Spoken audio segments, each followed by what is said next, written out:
아랍 왕의 군대 장관 나아만은 그의 주인 앞에서 크고 존귀한 자니 이는 여호와께서 전에 그에게 아람을 구원하게 하셨습니다. 그는 큰 용사이나 나병 환자더라.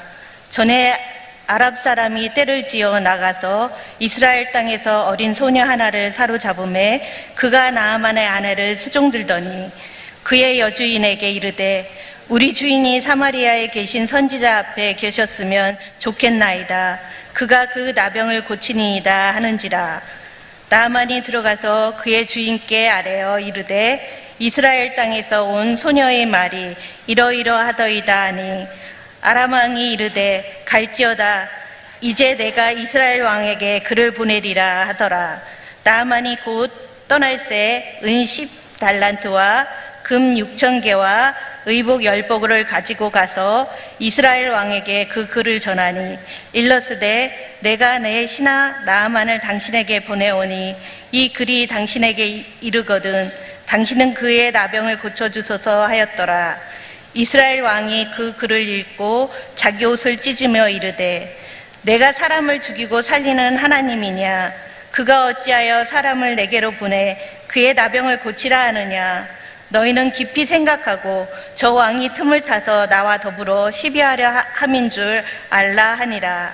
하나님의 사람 엘리사가 이스라엘 왕의 자기 옷을 찢었다는 함을 듣고 왕에게 보내 이르되 왕이 어찌하여 옷을 찢었나이까? 그 사람을 내게 오게 하소서. 그가 이스라엘 중에 선지자가 있는 줄을 알리이다 하니라. 아멘.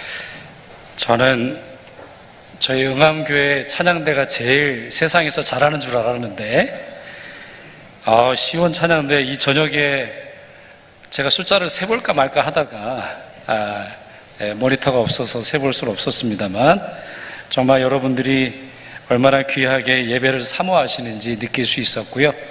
정말 시온산에서 들려지는 찬양처럼 하나님께서 주신 은혜가 저희들에게 충만하게 되어 감사드립니다. 자, 불의 제단, 또 기도의 제단, 믿음의 제단, 또 성령의 제단, 일산 명성교회에 와서 말씀 나누게 되어서 정말 감사드립니다.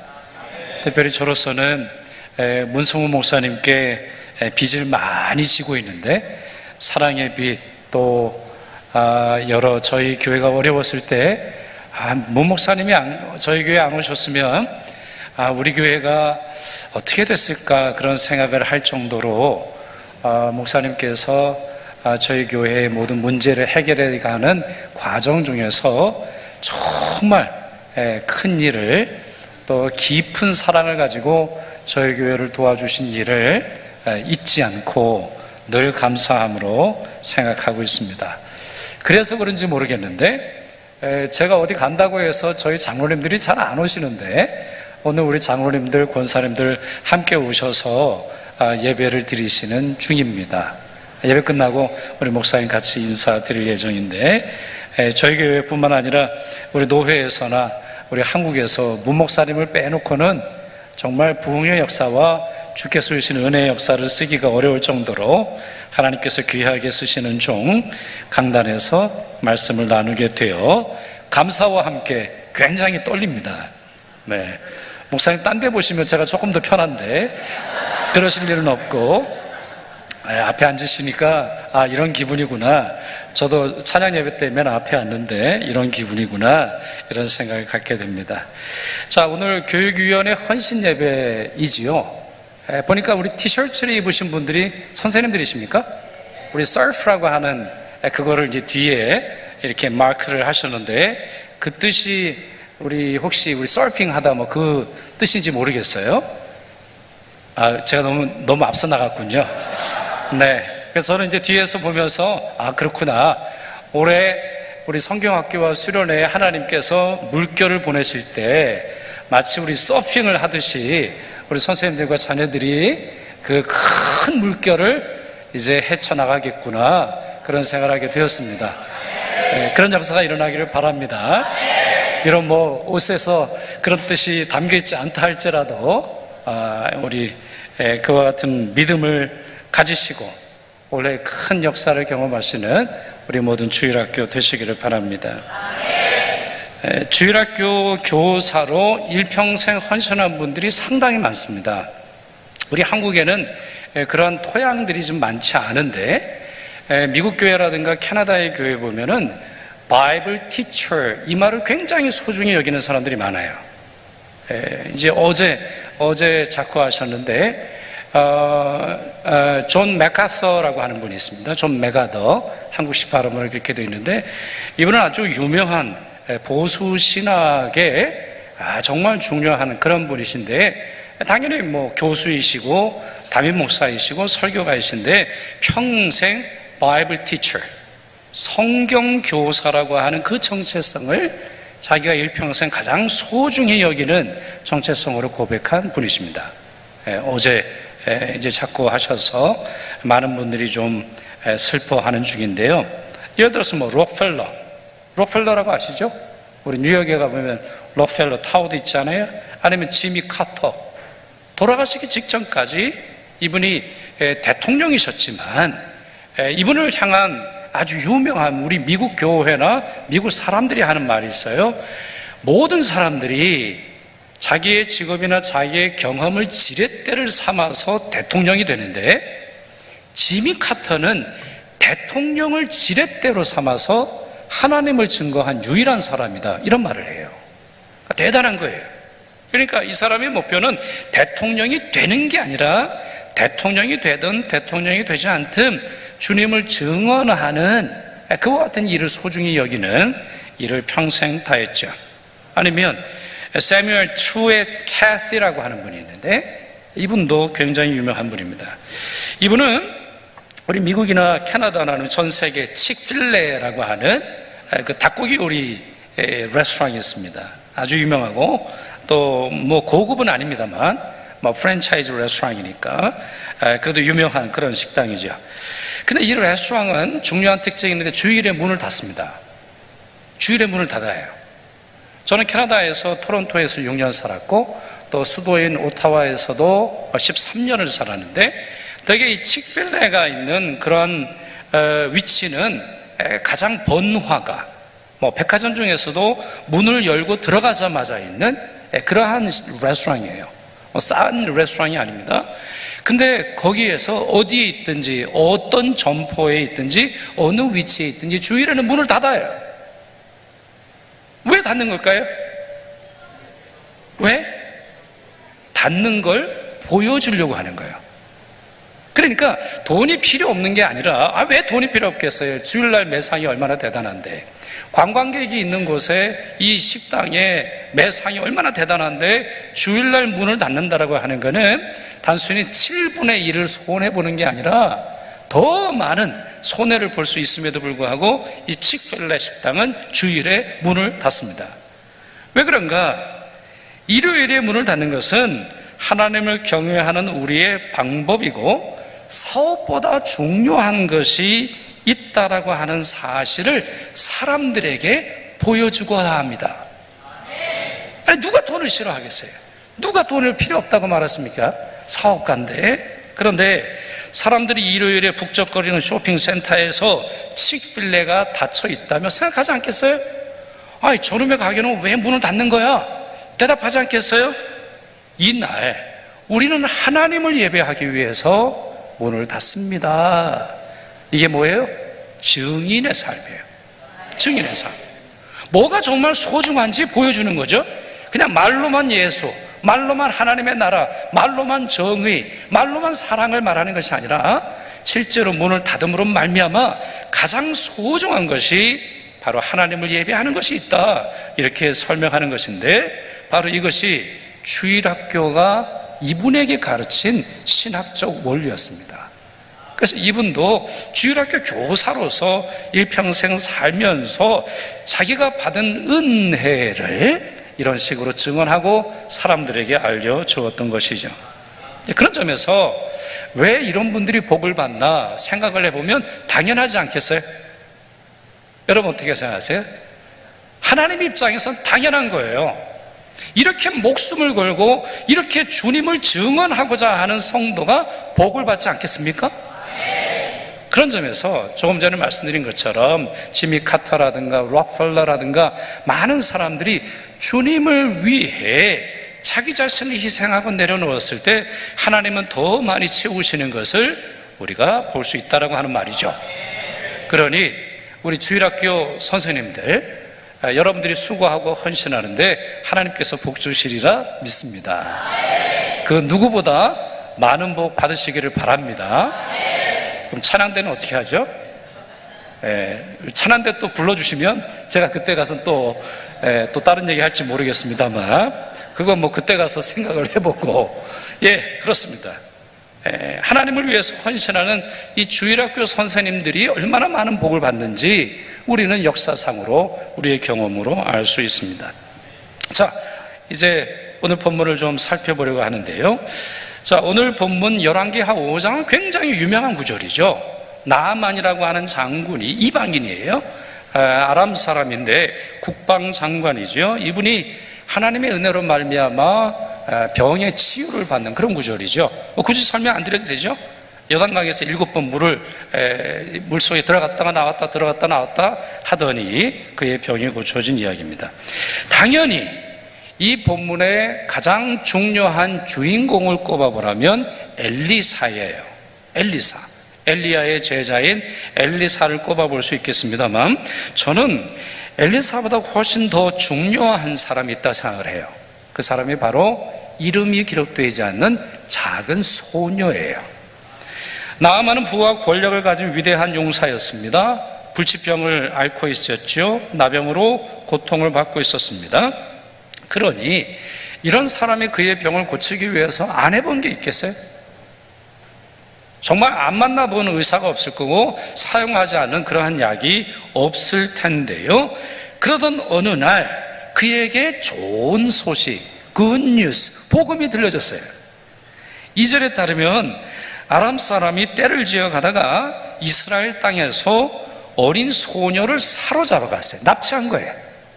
애를 납치했어요. 어린 소녀를 납치를 했습니다. 그러니까 이 소녀는 어린 나이에 강제로 납치가 되어서 물설고 낯설은 이방 땅에서 살게 됐어요. 아마 뭐 우리식으로 말하면 공기놀이를 하다가 아니면 고무줄 놀이를 하다가, 갑자기 말하고 나니까 제가 옛날 세대 사람이라는 게 좀 드러나는 것 같은데, 요즘에도 공기놀이 하는가 모르겠어요? 합니까? 다행입니다. 네. 그러니까 얘는 완전히 예상하지 못하는 불행 속에서 살게 된 거죠. 자, 그런데 이 하루아침에 남의 종으로 살게 된 그녀가 자기 여주인에게 이런 말을 했다는 거예요. 그것이 3절입니다. 그의 여주인에게 이르되 우리 주인이 사마리아에 계신 선지자 앞에 계셨으면 좋겠나이다.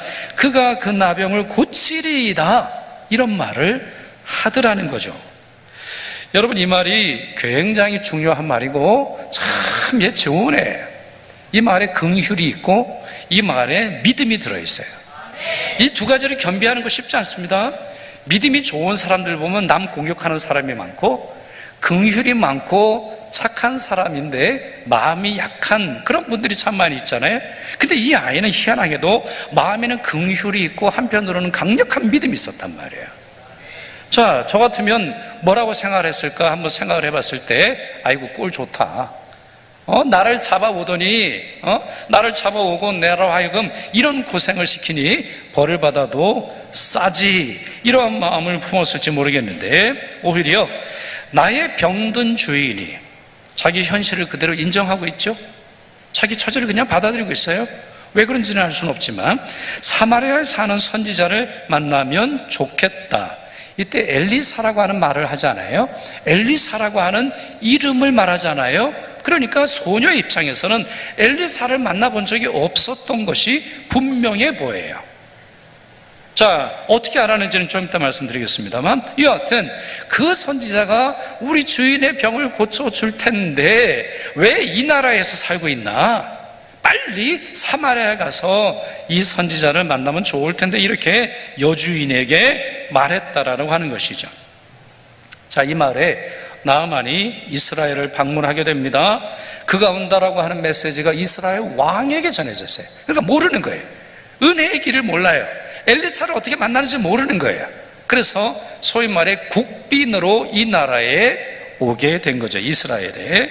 그럴 때 이스라엘 왕이 어떻게 반응합니까? 7절 보시면 이스라엘 왕이 그 글을 읽고 자기 옷을 찢으며 이르되 내가 사람을 죽이고 살리는 하나님이냐?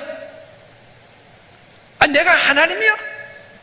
내가 사람의 병을 어떻게 고치라는 거야? 그가 어찌하여 사람을 내게로 보내 그의 나병을 고치라 하느냐? 너희는 깊이 생각하고 저 왕이 틈을 타서 나와 더불어 시비하려 함인 줄 알라. 이런 말을 하더라는 거죠. 그러니까 이 사람의 특징이 뭐예요? 은혜를 받아본 적이 없는 거예요. 그냥 생각 속에서는 정치 생각만 있는 거예요. 생각 속에서는 파워 게임만 있는 거예요. 야, 이걸 빌미로 삼아가지고 우리나라를 공격하려고 지금 그러는 거야. 이 생각밖에는 안 하는 거예요. 더 나아가서 내가 사람을 죽이고 살리는 하나님이냐? 이런 말을 하는 걸 볼 수 있습니다. 자, 여기서 우리는 소녀의 말과 이스라엘 왕의 말 사이에 극명한 차이점이 있다는 것을 발견할 수 있어요. 한 아이는 나이가 어리죠? 잡혀왔어요. 신부는 여종으로 노예로 살아갑니다. 이름이 기록되어 있지 않아요? 누구도 그녀의 부모나 누구도 그녀의 삶에 대해서 아는 사람이 없음에도 불구하고 그가 살아가고 있는 삶의 긍휼을 품고 믿음을 증언하고 있어요. 반면에 왕은 자기 옷을 찢으며 하나님께 주시는 은혜를 나눌 수 있는 기회가 주어졌음에도 불구하고 내 처지, 내 상황, 내 능력, 내가 가지고 있는 재산만 살펴봄으로 말미암아 하나님을 증언할 때를 놓치고 있다는 것입니다. 이 소녀의 믿음 대단하지 않습니까? 하나님의 능력에 동참하고 있어요. 어쩌면 이것이 그녀의 언어였을지 모르겠다 이런 생각을 해봅니다. 제가 요즘식으로 바꿔 말하면 이 아이는 아마 어렸을 때부터 이렇게 생각했을 거예요. 하나님이 도우시면 할 수 있다. 하면 된다. 그러니 한번 해보자. 이런 마음을 품지 않고는 아니 누군가의 여종으로 살 때 이런 말을 할 수가 없는 거예요. 여러분 그런 말 하죠. 우리 옛날에는 하면 된다 이랬지만 요즘에는 뭐라고 말한다고 하죠?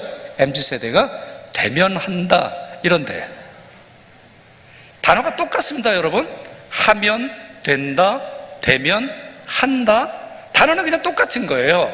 그런데 어순과 동작과 주어와 동사를 뒤집어 놨더니 결과가 완전히 달라지는 거예요. 결과가 완전히 달라지는 거예요.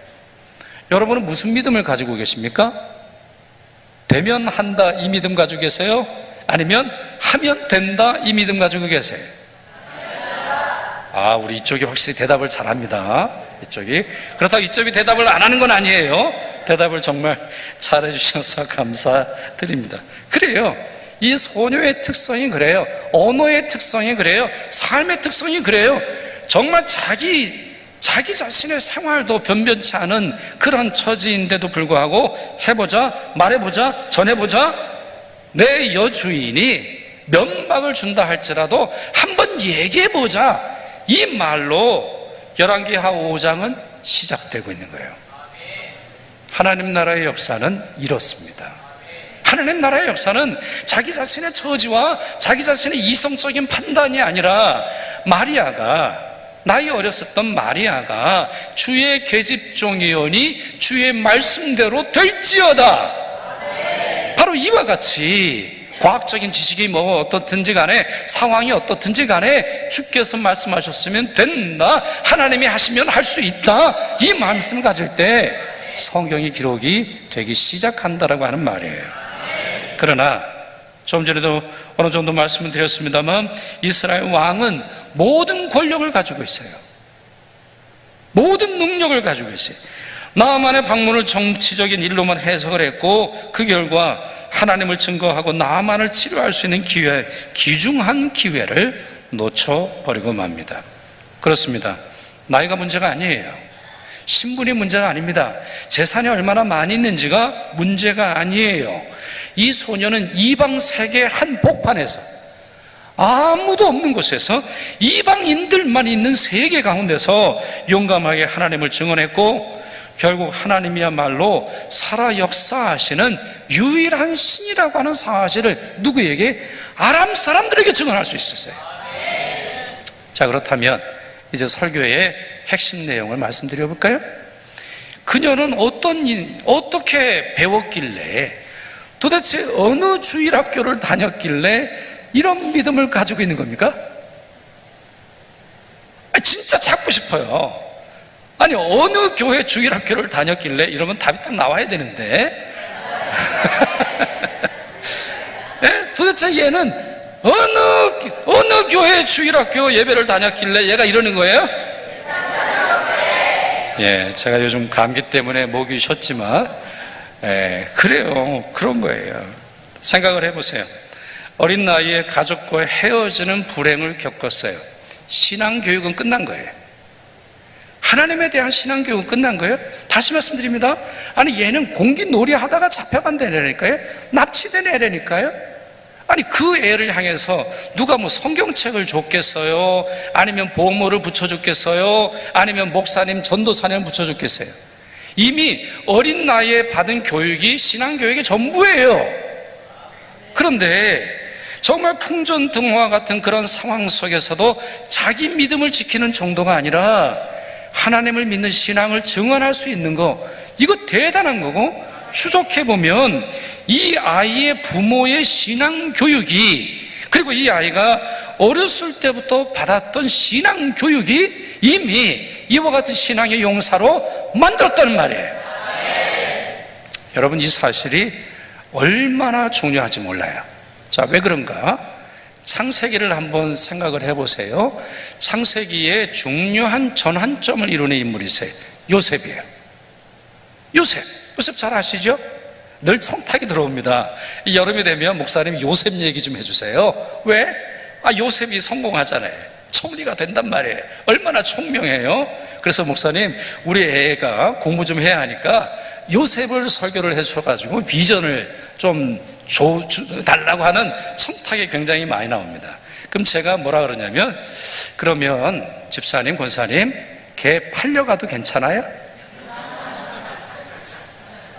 생면부지, 자기 부모도 없고 형제도 없고 누군가의 노예로 살다가, 뭐 거기에 여주인이 또 와가지고 유혹을 하는데 그걸 참아가지고 거기 감옥소에 갇히고 정말 힘든 그러한 시절을 거의 20년을 살아야 하는데 괜찮아요? 여러분, 아무도 대답을 안 하세요. 아무도 대답을 안 했어요. 요셉이 성공한 얘기를 하지, 요셉이 받은 그 고난과 그 고난을 이길 수 있는 신앙교육에 대한 내용은 별로 얘기를 안 하세요. 근데 여러분 생각해 보세요. 요셉이 그 가운데서 어떻게 하나님과 동행할 수 있었어요? 이미 그 가정에 있는 신앙교육 때문이 아닐까요?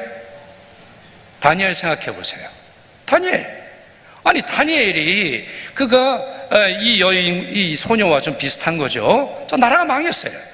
나라가 몇 단계를 거쳐서 망합니다. 유다가 망하는 것이 한 번이 아니에요. 1차, 2차, 3차, 세 차례에 걸쳐서 망하고 세 번째 이제 나라가 완전히 망하게 되는 건데, 다니엘은 두 번째 망했을 때 끌려간 그러한 아이로 우리가 생각을 한단 말이에요. 끌려가서 어디서 교육을 받았어요? 왕궁에서 교육을 받았어요. 뭐 교육을 받았어요? 점치고 우상 숭배하는 그러한 교육을 받았어요. 과거에는 그런 교육이에요. 과거에는 고급 학문이라고 하는 것이 점치는 그런 점성술이 있었던 것이죠. 그 가운데서도 다니엘이 어떻게 행동을 합니까? 술 마셔. 거기서 마음대로 살아. 그랬더니 다니엘이 뭐라고 그래요? 다니엘이 뜻을 어떻게 했어요? 정하여 그랬어요. 아니, 애가 뜻이 어디 있어요? 주는 대로 먹는 거지. 아니, 애가 상황에 따라서 그냥 편한 그런 삶을 살아갈 텐데, 다니엘은 뭘 했다고요? 뜻을 정하여 왕이 준 술과 음식을 먹길 거절하더라 그랬어요. 이거 대단한 거 아니에요? 그리고 그게 우연히 발생했겠어요? 아니라는 거예요. 사무엘을 생각을 해보세요. 사무엘의 위대한 점은 사사시대를 끝냅니다. 사사시대가 뭐예요? 자기가 왕처럼 행동을 하고 하나님이 왕이신데 하나님 자리에 자꾸 누군가가 있어가지고 그 시대를 암흑의 시대로 만들어요. 그래서 하나님의 계시가 사라집니다. 하나님의 말씀이 사라진단 말이에요. 그런데 사무엘이 언제 주님 앞으로 나갑니까? 젖된 후에. 그의 어머니 한나가 젖을 떼고 난 다음에 그 아이를 베옷을 입히고 하나님께 바치는 거예요. 여러분, 놀라운 일 아니에요? 놀라운 일 아닙니까? 이 성경에 나오는 중요한 전환점, 누가 등장해요? 아이들이 등장해요. 그리고 그 아이들로 말미암아 세상이 변화되는데 그 배후에 누가 있어요? 바로 믿음의 가정과 그 아이들을 키우는, 요즘 우리식으로 말하면 주일학교가 있었다라고 하는 말이에요. 성경이 그들의 실체와 그들의 행동을 다 기록하지 않을 뿐, 그게 아니고는 이러한 역사가 일어날 수 없는 것이죠. 그렇기에 이 본문, 다시 열왕기하 5장으로 오셔서 이 본문을 주의하면서 클라크라고 하는 분이 이렇게 썼습니다. 종교 교육의 유익함을 보십시오. 이 어린 소녀가 참되신 하나님을 아는 지식으로 양육되지 않았더라면 그토록 위대한 구원의 도구가 되지 못했을 것입니다. 여러분, 아멘입니까? 아멘입니다. 그렇게 말고는 도저히 이 본문을 해석할 수 없는 것이죠. 그녀를 길러낸 가정교육과 회당교육이 이 일을 가능하도록 만든 거예요. 우리가 해야 하는 것이 바로 여기에 있습니다. 교회가 존재하는 목적이 바로 여기 있는 거예요. 영아부가 어리니까 걔네들은 얄팍한 교육할 이유가 없는 거예요. 우리 아이들을 사무엘과 같은 그런 존재를 우리가 보면서 말씀을 교육하면 사무엘처럼 되는 거예요. 다윗과 같은 존재가 되리라 소망하면 다윗과 같이 되는 거예요. 물론 이제 다윗은 좀 신비한 인물입니다. 왜? 자기 아버지가 안 데려오잖아요. 그러니까 사무엘이 와가지고 모든 아들을 데려오세요. 그 중에 왕이 될 사람이 있습니다. 누가 왕이 될 상인가? 뭐 이런 했을지 모르겠습니다만, 여하튼 아니 근데 아들을 안 들어왔어요. 막내는. 왜? 아버지가 생각하기에 도저히 왕이 될 아이가 아니라고 생각을 했으니까. 그러나 그 아이를 통해서도 하나님께서 얼마나 놀라운 일을 이루시는지 우리는 성경을 통해서 분명히 확인할 수 있어요. 저희 교회에서 제가 이번에 이제 목이 좀 많이 쉬는 이유가, 제가 목소리 하나로 목회를 하는 그런 유형이거든요. 좀 목소리가 좋은 형이에요. 그래서 뭐 금쟁반의 옥구슬 이 정도는 아닙니다만 나름대로 이제 목소리가 좋다 그런 얘기를 많이 듣는데, 저희들 7월부터 8월까지 성령 기도회를 이제 하면서 울부짖으며 기도하고 있습니다. 특별히 우리 자녀들 위해서 울부짖으며 기도하고 있어요. 여러분, 학교와 주일학교가 영적인 타겟이 되었다라고 하는 것은 우리가 부인할 길이 없어요. 뭐 그렇잖아요. 법이 만들어지는 일이라든가 우리 아이들 학원으로 빼돌리는 일이라든가 우리 교회의 성패, 미래의 성패가 주일학교에 달려있음에도 불구하고 우리가 할 수 있는 것이 많이 없다라고 하는 점에서 우리가 부르짖지 않을 수 없어요. 그래서 저도 지금 목이 좋지 않은 그런 상태인데, 그러나 우리가 어떠한 이 희생을 치른다 할지라도 우리 아이들을 제대로 길러내야 돼요. 그래야 하나님의 역사가 이 시대를 새롭게 하는 줄 믿습니다. 디모데의 예까지만 말씀드려볼까요? 디모데는 바울의 그 동역자로서 바울의 영적인 아들로서 사역을 하잖아요. 디모데를 픽업했던 중요한 이유는 뭐예요? 디모데를 바울이 픽업해서 그의 파트너로 선교 사역에 동참하게 됐던 중요한 이유가 뭡니까? 외할머니의 신앙과 어머니의 신앙이에요. 너 괜찮은 애다. 너 외할머니의 신앙이 이 정도면, 너 어머니의 신앙이 이 정도라면, 너 외조모와 너 어머니로부터 받은 시당이라면 너 괜찮은 아이야. 나와 함께 하자. 내 인생과 함께 하자. 하나님 나라를 증언하는 이 일을 함께 하자 했던 중요한 일입니다. 이와 같은 역사가 여러분 교회 안에, 여러분 가정 안에 일어나기를 축원합니다. 하나님께서 여러분의 믿음을 보셔서 여러분 자녀에게 기름 부어주는 역사가 있기를 바랍니다.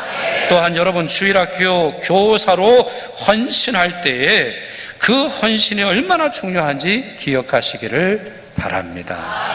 정말 기억하시기를 바랍니다. 기독교적인 헌신은 촛불과 비누로 비유할 수 있다, 이런 생각을 합니다. 촛불은 세상을 빛나게 하죠. 또한 비누는 깨끗하게 합니다. 그런데 그 일을 하기 위해서 초와 비누는 자기를 희생합니다. 자기를 희생해요. 소금도 역시 마찬가지 아니에요? 소금도 보세요. 맛을 내기 위해서 해야 하는 일이 뭐예요? 자기를 녹이는 일이에요. 자기를 없애는 일입니다. 만약에 소금이 싫어요. 하나님께서 막 뿌리시는데 난 녹기 싫어. 우리 뭉쳐. 우리끼리 잘 살아야지. 왜 우리를 흩으려고 그래? 그런 생각에서 그냥 가만히 있는다고 생각을 해보세요. 그럼 음식을 먹을 때 뭐가 씹혀요? 소금만 씹히는 거예요. 그 음식은 맛을 제대로 내지 못할 뿐만 아니라 소금만 씹히는 것입니다. 헌신과 희생은 이런 겁니다. 어떻게 보면 결과를 예측하기 어렵지만 자기 자신을 녹여서 자기 자신을 태워서 자기 자신이 갖고 있는 모든 것들을 헌신함으로 말미암아 주님의 뜻을 이루는 것이죠. 그렇기 때문에 주님께서는 하나의 밀알이 땅에 떨어져 죽으면 많은 열매를 맺고 자기가 죽기 싫을 때 아무것도 맺지 못하고 그저 썩을 뿐이다, 이런 말씀을 하시는 것입니다. 말씀을 맺죠. 주일학교 아이 하나가 그리스도의 제자로 하나님의 자녀로 성령의 사람으로 살아가게 된다면 주일학교 교사로서는 더 큰 기쁨이 없는 거예요. 더 큰 기쁨이 없는 거예요. 그러니 우리 선생님들, 우리 모든 목회자들, 또 교회 교육을 힘쓰시는 모든 재직들께서 힘드시지만 뿌린 대로 거둔다라고 하는 영적인 원칙을 기억하셔서 조금 더 열심히 기도하시고 조금 더 열심히 섬겨주시고 조금 더 열심히 사랑으로 아이들을 돌봐주시기를 바랍니다. 그럴 때 일산명성교회 주일학교 아이들을 통해서 이 땅의 나만들이 하나님께로 돌아오는 놀라운 역사가 일어나기를 축원합니다. 그리고 저 아이들로 말미암아 학교가 변화되고 시대가 변화되는 놀라운 하나님 나라의 역사가 쓰여질 줄 믿습니다. 기도하겠습니다.